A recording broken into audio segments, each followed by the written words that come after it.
আসসালামু আলাইকুম বন্ধুরা, welcome to my another recipe video. বর্ষাকাল মানেই ইলিশের রাজত্ব। বাজারে প্রচুর ইলিশ পাওয়া যাচ্ছে এবং দামও কম। ইলিশ মানেই আমাদের মনে সর্বপ্রথম যেটি মনে পড়ে সেটি হলো ইলিশ ভাপার রেসিপি। সেই রেসিপি নিয়েই আজকে হাজির হয়েছি। এত সহজে ইলিশ ভাপা তৈরি করা যায়, যারা কোনোদিনও ইলিশ ভাপা তৈরি করেননি তারাও একবার দেখলে তৈরি করে নিতে পারবেন। তাহলে চলুন বাঙালির পছন্দের ভাপা ইলিশের রেসিপি দেখে নেই। ভাপা ইলিশ রান্নার জন্য মাছের পরিমাণ অনুযায়ী এখানে আমি শুরুতেই নিয়ে নিয়েছি কালো সরিষা, সেই সাথে নিয়েছি সাদা সরিষা, দুটি প্রায় সম পরিমাণে নিয়েছি। পানি দিয়ে এই সরিষাগুলো 15 থেকে 20 মিনিটের মতো ভিজিয়ে রাখবো।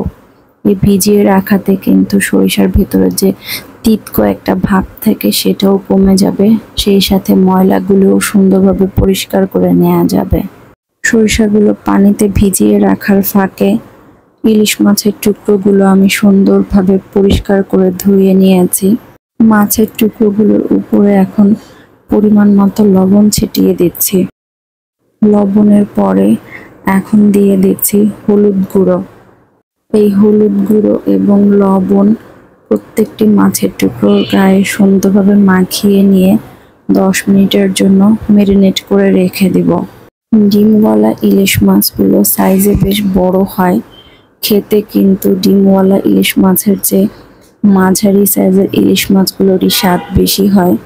তাই তো আমি মাঝারি সাইজের একটি ইলিশ মাছ থেকেই কয়েক টুকরো নিয়েছি। মাছগুলো এক সাইডে সরিয়ে রেখে সরিষাগুলো আমি ধুয়ে নিয়েছি। এই সরিষাগুলো এখন ব্লেন্ড করে নেওয়ার জন্য ব্লেন্ডারের একটি জারে নিয়ে নিচ্ছি। সরিষার সাথে এখানে আমি আরও নিয়ে নিচ্ছি ফ্রেশ কুড়িয়ে নেওয়া নারকেল। এই নারকেল যোগ করার কারণেই কিন্তু ভাপা ইলিশের স্বাদে নতুন একটি মাত্রা যোগ করবে। এখন আমি নিয়ে নিচ্ছি দুটি কাজু বাদাম।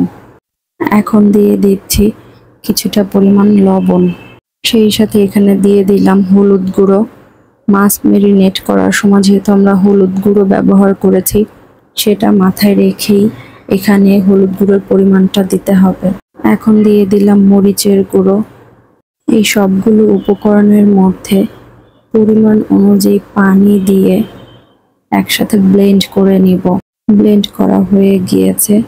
মশলাগুলো আমি লিকুইড এবং মসৃণ ভাবে ব্লেন্ড করে নিয়েছি।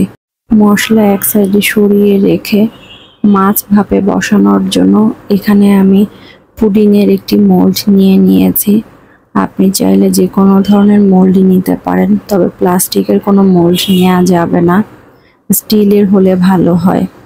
শুরুতেই আমি বাটিটির মধ্যে কিছুটা মশলা নিয়ে নিয়েছি এবং পুরো বাটির চারপাশে মশলাগুলো ছড়িয়ে নিচ্ছি।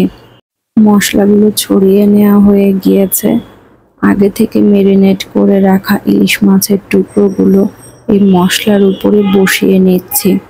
মশলার উপরে মাছের টুকরোগুলো সাজিয়ে নেওয়া শেষে ব্লেন্ড করা মশলার যে বাকি অংশ রয়েছে সেটুকু মাছের উপরে ঢেলে দিচ্ছি। উপরে এবং নিচে মশলা দেওয়াতে সম্পূর্ণ মাছের মধ্যেই মশলার ফ্লেভার ঢুকে যাবে।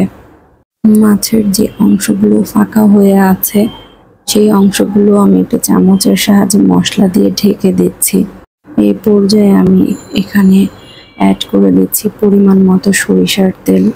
আপনি চাইলে কিন্তু সরিষার তেলের পরিবর্তে রান্নার রেগুলার সয়াবিন তেলও ব্যবহার করতে পারেন, তবে ভাপা ইলিশে সয়াবিন তেলের তুলনায় সরিষার তেলের ফ্লেভারটাই বেশি ভালো লাগে। আমি এখানে 4টি কাঁচামরিচ ধুয়ে উপর দিয়ে ছড়িয়ে দিচ্ছি। আমি মাঝখান থেকে চিড়ে নিইনি, আপনি চাইলে চিড়েও নিতে পারেন। ইলিশের সুঘ্রাণ বজায় রাখার জন্য ঢাকনা দিয়ে বক্সটির মুখ আমি বন্ধ করে দিচ্ছি। মাছগুলো ভাপে বসানোর জন্য একটি হাঁড়িতে পানি নিয়ে তার মধ্যে ছোট্ট একটি স্ট্যান্ড বসিয়ে দিয়েছি। পানি যখন এভাবে কিছুটা ফুটতে শুরু করেছে সেই পর্যায়ে আমি মাছের যে বক্সটি রয়েছে সেটি স্ট্যান্ডের উপরে বসিয়ে দিচ্ছি।